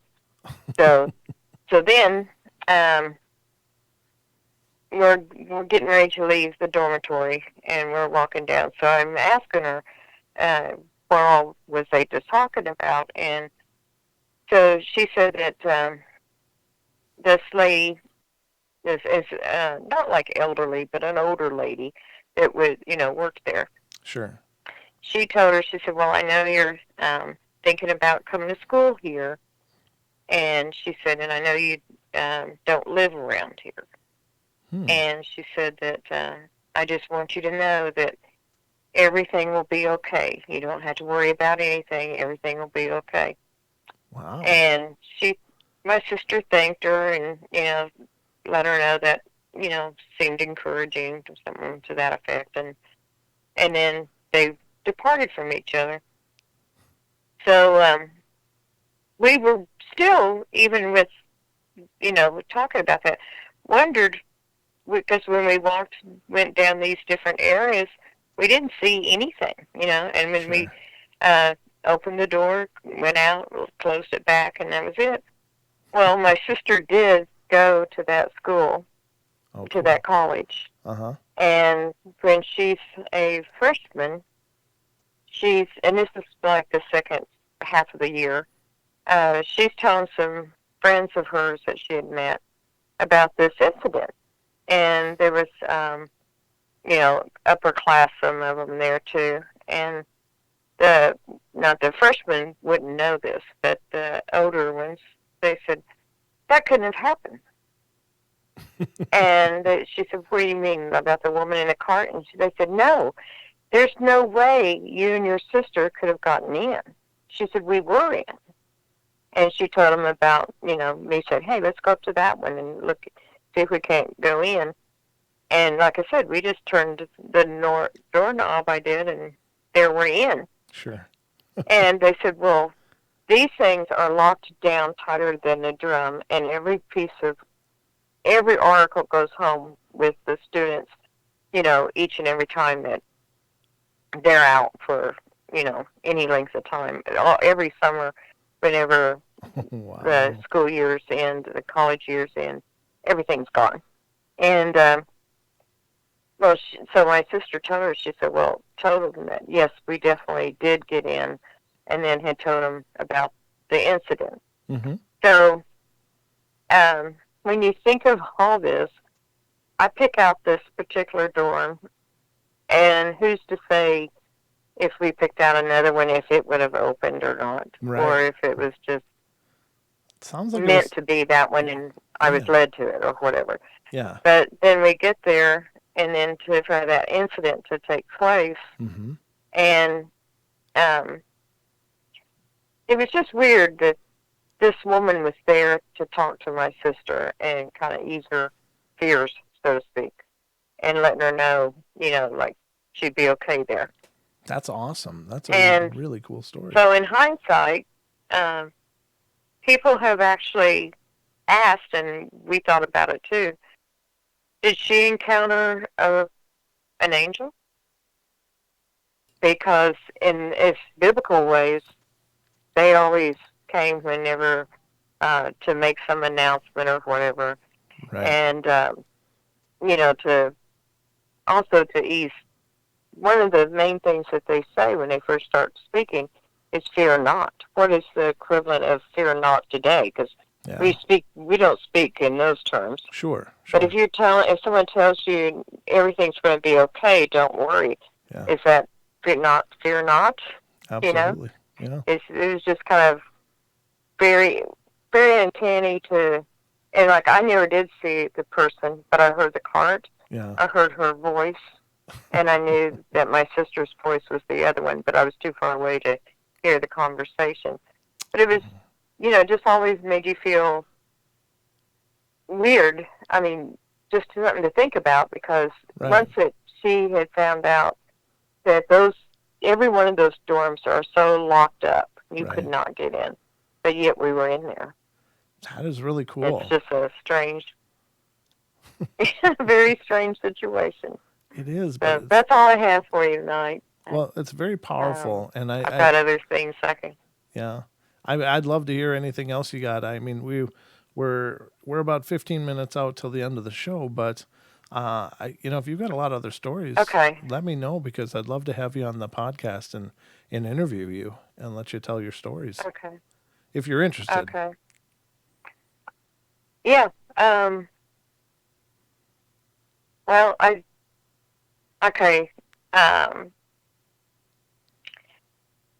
this I can't do now, but there was just a lot of things. I'm the oldest in my family, and so, you're the tester child, I guess. But I remember Christmases like I remember a lot of stuff, age 4 and 5 and on up, but, I'll tell you what, the earliest memory I've ever had, and I was still in a high chair, and I still recall cousins, this one uncle, and these were all males, with my dad, and my mom was cooking, I think was heating up coffee and getting some kind of snacks or something together. Sure. But I was in the high chair, and we moved away probably when I was around 3, so I really shouldn't probably really truly have. I mean, who's to go say how far back you can really remember? But I do remember the direction of this kitchen and the door, and I definitely remember the high chair and what it looked like that I was in. Oh, cool. And like I said, I knew of these certain relatives that was around the table. And my dad used to run hound dogs, like chasing rabbits, hunting rabbits. Sure. And he would take me out at that young age with him, and I was small enough that, I'm in a coat and everything. He'd put me in a bushel basket and leave one of the cousins to watch me and come back and check on me here and there. But I was pointing out to a star, and this sounds so flaky, but no, go ahead. I knew the song of Little Twinkle Twinkle Little Star, but I was young enough that I really couldn't say. And you're not going to be all that old to still be able to sit in a high chair. Right. And I wasn't able to say and form the word star. Okay. But I was wanting that point across, and I was trying to get anyone that would pay attention to me when I was pointing out and making just noises to get their attention and wanting them to say. And the guys really didn't pay attention, and I would not stop it. And my mother came over and looked, and I kept pointing, and she'd try to talk to me about something else, and so then she I kept on pointing outside, and I know exactly what this door looked like, this kitchen door, and it was wood with it's like a French door with I think it had two. It could have had 3 rows going down, and it wasn't like it was more linear than the wider French doors that you'd see, and then this varnish on it. Mm-hmm. But anyhow, she finally realized I was pointing to the star, and she said, are you looking at the star or something, like wanting to know if I'm talking about the star. And so she realized that's what I was talking about. And I couldn't form what I was wanting to really say, but I really felt that was home. Oh, wow. More so than where my home was. Sure. And that's the first memory I literally have of trying to get something across and everything. Wow. But anyhow, when I was talking about Christmases, all I had to do is touch the box, and I could tell you what was in it. Oh, really? And I often could tell you the color of what it was. Wow. And I did that until I assumed everyone could do this. I didn't think it was anything special. I just thought that was it. Sure. And then when I had my siblings, whenever they got the age that, 4 and 5, like I had been when I was doing that, they weren't doing that. And then I realized, well, why aren't they doing it? Right. And anyhow, it's like I could feel the color. I sensed the color. And it wasn't like I was shaking the box. All I did was pick it up, and I would know what was in there. And then by the time I was in 2nd grade, I didn't even want to touch my own boxes and sometimes I didn't have to touch them, but I didn't like that anymore because I didn't have an element of surprise like they did. Sure.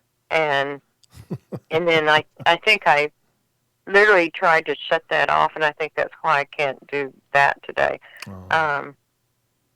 I am very intuitive, but it's not like I'm trained or anything like that, and it's hit and miss. It's not. I mean, everyone I guess would be. There's no one 100%, but right. It's what I'm saying. It just comes to me randomly. Right. Other day I picked up a book and was going to share if I could find. I didn't think I was going to be able to find this, but there was one page of one particular book that I was going to share with a couple, and they were buying it. And I, you know how you take your thumb and you kind of make the pages go through real fast, rather fast, and then you stop at a certain page and, you look at them and goes, kind of fan it through again, and then that. Well, I had done my thumb like that, and I thought, well, whatever I'm hunting for, I mean, I knew what it was. I thought, and I don't even know if this is the right book, but anyhow, it's a series, and I thought it might be this one, and so I thumbed this thumb, and I had just opened it, started, I knew it was going to go to about 3/4 of the way back, because if it was the book, that's what it's going to be. And I opened it to this page, and I'm like, really? And sure enough, I had opened exactly to the page I was wanting. And that's the Wow. kind of stuff that happens. That's pretty cool. And it's like, what's the odds of that? You know, Oh. depending on the size of the book. But Yeah, this is 1 in it's 300 not and a something small probably. book. Yeah. You know. Yeah, exactly. That's very powerful. Yeah. I think we all have those Yeah, abilities, so but it's tough. It's tough when things happen that kind of force us to shut them off.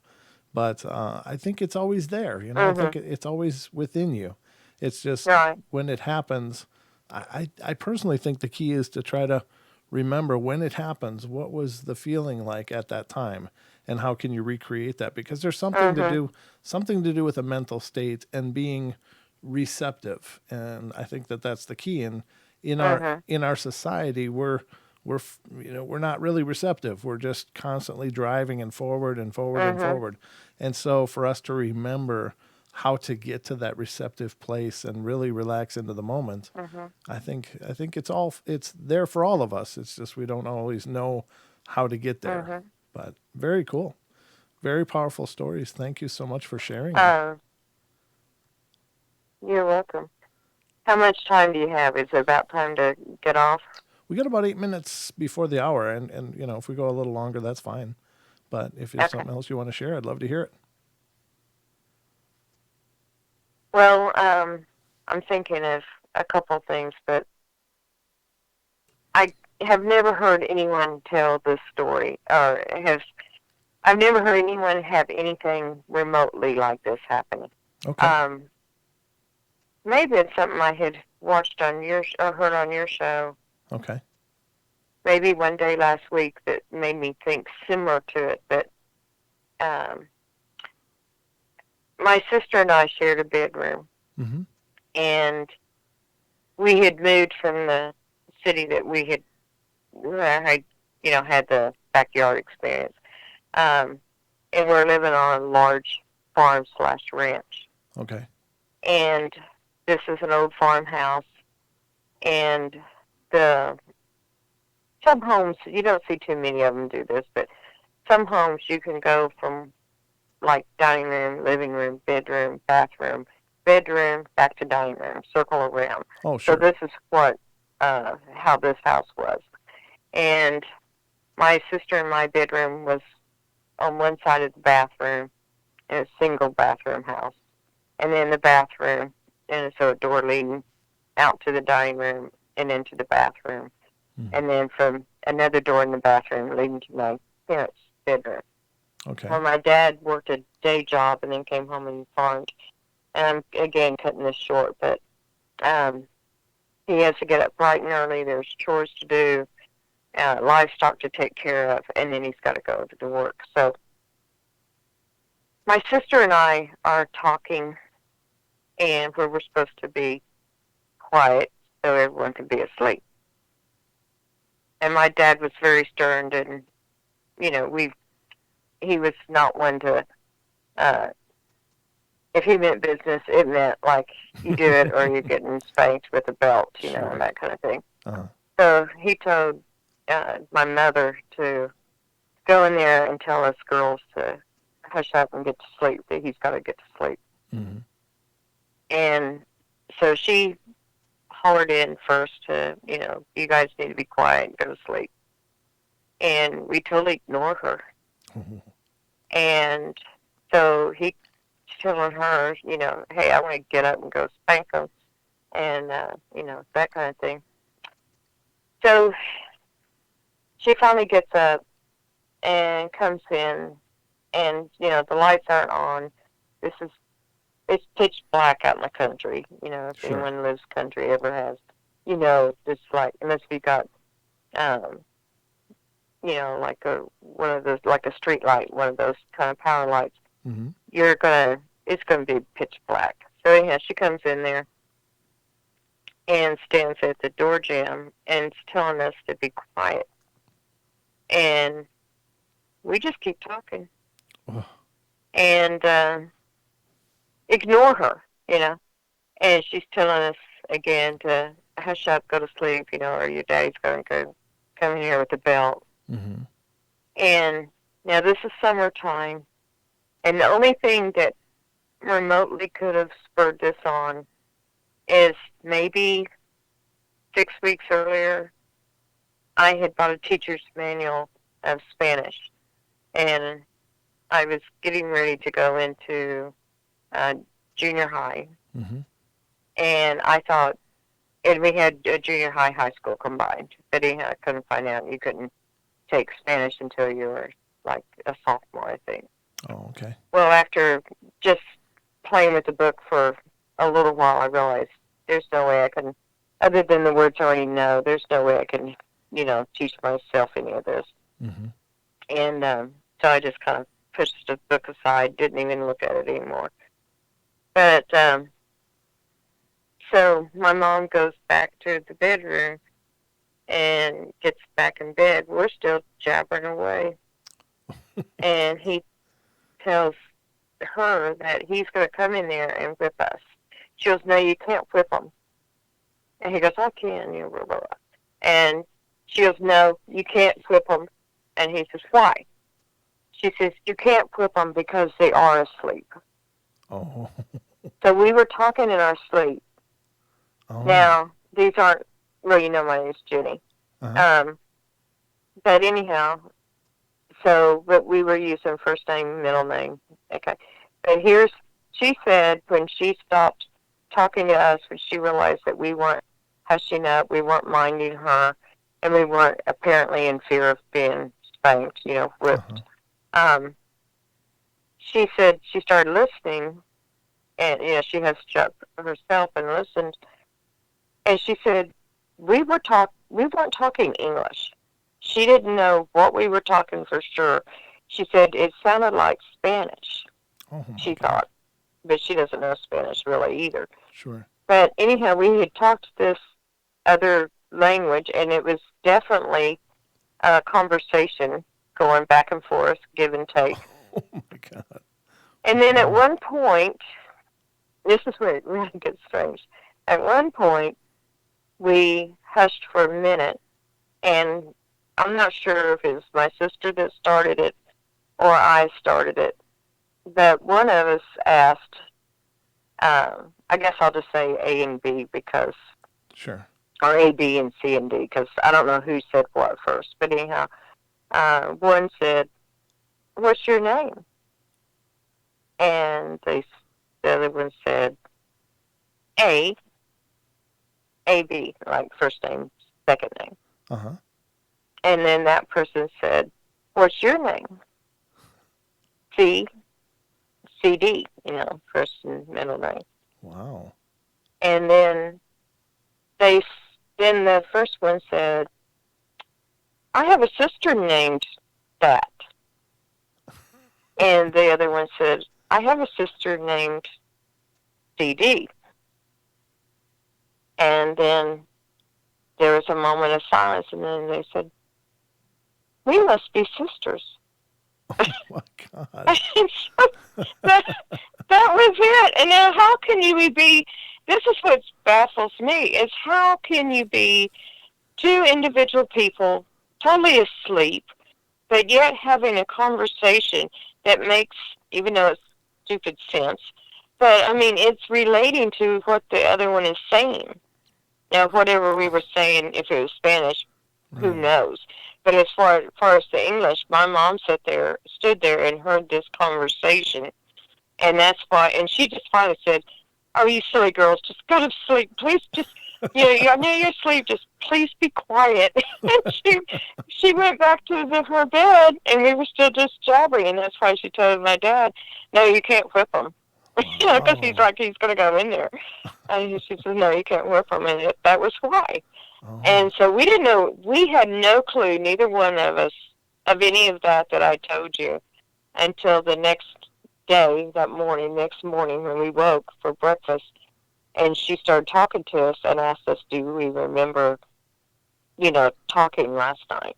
Right. And we said, no. And she said, do you remember me coming in there? And she knew we never acknowledged her. We didn't. Right. And she was, we were in the same bed, and she was just like on the other side of the nightstand away from our bed. So she was real close. We should have been able to hear her. We only was hearing each other, and then it was just so, I've never heard of anybody doing anything like that, to where you're both sound asleep, That's gonna. and you're making a complete conversation with answering and then figuring out the logic. Hey, my sister's named that. My sister's named that too. We must be sisters. That's so strange because you guys were responsive to each other, but it's like your mom's voice still wasn't allowed. And not to her. Yeah, and it was just as audible, but right. You guys were totally tuned right. in just to each other. Wow. To each other. Yeah, that's very powerful. Yeah, and like, I wouldn't think you should be able to share a dream experience together either. Right. I mean, if that's, yeah, you know, I mean, you're sleep talking, obviously. Right. But we weren't. It's like a higher in part the of, real world. We had to be, yes, some other higher frequency or whatever. Higher part of your personalities, or something, or just a different part of your personalities that isn't really focused on different this part plane. of consciousness, I guess. Yeah, very interesting. Wow, I've never heard one like that before. You're right. Yeah, that's and cool. that was back in the. Well, I'm still a child of the 50s, late 50s. Oh, sure. So anyhow, and like I said, I was getting ready to go into 7th grade. So that tells you how many decades back that was.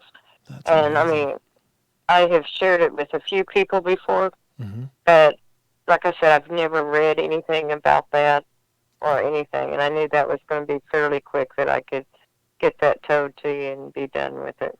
Well, that's really powerful. I'm really glad you did. Yeah, thank you. Well, I'll let you go, and well, everybody have a nice evening. Stay safe and be healthy. Yes, you as well. Stay quarantined if your job allows it. Yeah, stay home, stay safe. Well, thank you. All right. Good night. Thank you so much for calling. Thank you for the job you do, Brent. Oh, it's my pleasure. Thank you for being a part of it. Thank you. Good night. Good night. All right, ladies and gentlemen, that is it for the portal. We are all done. I thank you all. Sorry for some of the left hooks we got today doing the show, but the good news is I finally got that new YouTube studio going. You're watching it. It seems to be working, and I'm really thrilled about that because I think that some of the laggy problems we're having was because that old YouTube studio, I don't think they're really supporting it. They're probably pinching it off on their bandwidth. And so hopefully this has been a good stream for you guys. I haven't heard any lag complaints. I mean, Don, of course, has them, but that's because he lives out in the sticks. And so he's barely got internet. So anyway, I think that's it. So I hope you guys enjoyed the show. Thank you so much for being here, everybody. I hope you're all doing well in your individual circumstances, wherever you are. Marilena, I hope you'll email me. I want to talk to you more about what is going on. I understand there's some strangeness, and I kind of have an idea of what it is, but give me an email. We can definitely help you with that. So that's it for me, ladies and gentlemen. Thank you so much again. Love you all. Be good, be kind, be nice. Take care of each other. Help each other out. Find the magic in every one of your days, and remember to smile as much as you can. Remember to laugh. Remember to have a good time, and remember not to live in fear.